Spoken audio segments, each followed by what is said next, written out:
Hey everybody, welcome back. So I want to get right into it and talk about Lil Baby. He just dropped the album on the 14th, and there are two songs in question where people are saying he's definitely talking about the whole Saweetie situation, the Migos. So the first song is called Stand On It, and people are talking about that because they think he's throwing shade at Saweetie. And in the song, he's saying, I don't want your B, we can't swap it out. They ain't on ish, tell them to pop out. Okay? So this was after, Quavo and Saweetie broke up last year, right? And there was rumors that Saweetie was, with Lil Baby, and they was actually caught at a store. Apparently, he took her on a $100,000 shopping spree. Okay, Quavo responded to that whole speculation when this was going on in an Instagram story post, and he said, ain't tripping, we could swap it out. Okay, so we definitely think that this lyric saying we can't swap out is about that whole situation. Now, there's another song called Not Finished, and people are convinced that Lil Baby is addressing the drama, all right, about whether or not he was seeing Saweetie after she broke up with Quavo, okay, addressing that picture she put out that showed that they were together. So the lyric says, she posted a picture without my permission, got me in some ish, man, these women is wild, okay. Then in the song it also says, she effing dudes but think I don't know. That is really a joke, man. Lil Mama a clown. So Lil Baby is really coming. Okay, so what do you guys think about that whole situation? Now, speaking of Lil Baby in this album, he actually holds the entire top 23 on US Apple Music with every song from this album called It's Only Me. So this album is doing well so far. Have you guys listened to it? What do you think about the album? Now let's move on to SZA. SZA gives us answers on when we're getting new music. About damn time, in the words of Lizzo. So SZA basically talks about when the song T-shirt is going to be released. Let me play you the clip. I'm choosing violence. So I don't know if some of you saw like a rumor that shirt was supposed to come out on Friday, or like this Friday. That was true. But it didn't come out because I looked at the video and I was stressed at one small thing in the video. So I fixed that, and it is turned in, and it is about to come out. So apparently the video is done, and the song's going to be out soon, but we don't have a date yet. So are you guys waiting for SZA? I'm waiting for you. I'm waiting. Moving on to Cardi B. So Cardi B attempts to seize the funds from Tasha K's YouTube account after learning that there's only $1K in Tasha's bank account.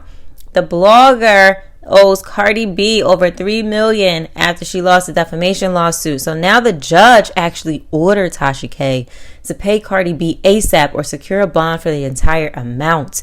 So Cardi B is coming for her money.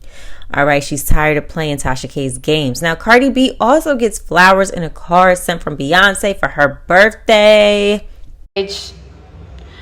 Hold up, bitch, because motherfucking Beyonce sent me some motherfucking flowers. At this point, I'm about to pull up to her house with some vegan cupcakes or something. Thank you so much. It's been a lot of years. Really think you're getting one past me. I gotta find myself up. So that was really, really sweet of Beyonce. Beyonce definitely has a liking to Cardi B, and I can understand why. Cardi B has a great personality, and she seems really cool to get along with. So now let's move on to Megan Thee Stallion. So Megan Thee Stallion's LA home gets broken into while she's away. $400K worth of items was stolen, all right? So Megan Thee Stallion's been busy and out working and stuff. So apparently her home got broken into, which is very unfortunate and scary. So she goes to Twitter and says that after SNL, because she's going to be on SNL, she's taking a break and she's tired physically and emotionally. I bet Megan Thee Stallion has a lot going on. She still has the court case with Tory Lanez. She still is dealing with drama within the industry. She's got a lot going on, and then she just got her house broken into, and she's still dealing with not having her parents around, so she has a lot going on. So let's move on to Rihanna. So it looks like Rihanna will be going on tour after her Super Bowl performance, or will she? I mean, according to Hits Daily Double, Rihanna is going back on the road for a stadium tour that's supposed to happen sometime next year. However, I want to point out, Rihanna has not confirmed any of this yet, but these are claims being made due to the mass publicity that she'll get from performing at the halftime show. And it seems that Rihanna may follow suit to what other artists may typically do after this type of performance. So, is it possible that we may get a Beyonce tour next summer and a Rihanna tour next summer at the same time?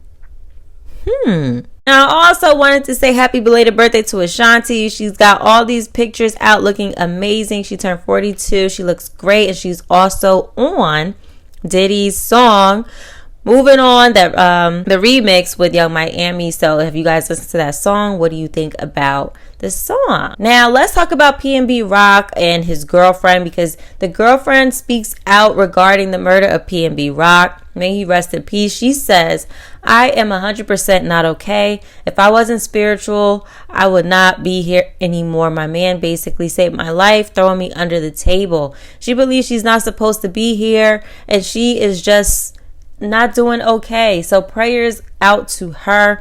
This is pretty much the first time she's actually really being vulnerable and open to the public about her experience during this whole situation. I thought it was interesting that, you know, she had mentioned that she wasn't able to go in the ambulance. She was forced in the back of a police car and locked in an interrogation room all night. And she was the last person to find out that he didn't make it after having faith and confidence that he would. So I can't even imagine what she went through, and I hope that she makes it through this tough time. Now let's move on to Bruno Mars. We're going to talk about the Grammys because there's a lot of drama going on with the Grammys. You know, we just talked about the whole Nicki Minaj situation and Lotto situation, where Nicki Minaj's song Super Freaky Girl was recategorized to pop instead of being in the rap section.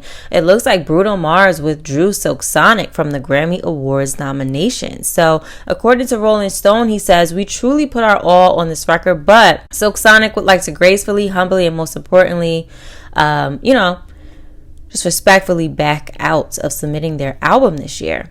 So he also says, we hope we can celebrate with everyone on a great year of music and partake in the party. Thank you for letting Silk Sonic thrive.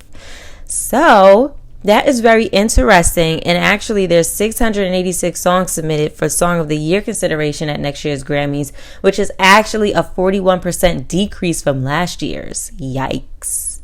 So I think that there's a lot of artists who probably have their own opinions about the Grammys and who gets awards and stuff like that. I'm sure there's artists who feel like they've gotten snubbed at previous awards and stuff. And I mean, if your entries for consideration of Song of the Year, and I'm sure other categories, have decreased just from last year, almost like 41% is very close to 50%.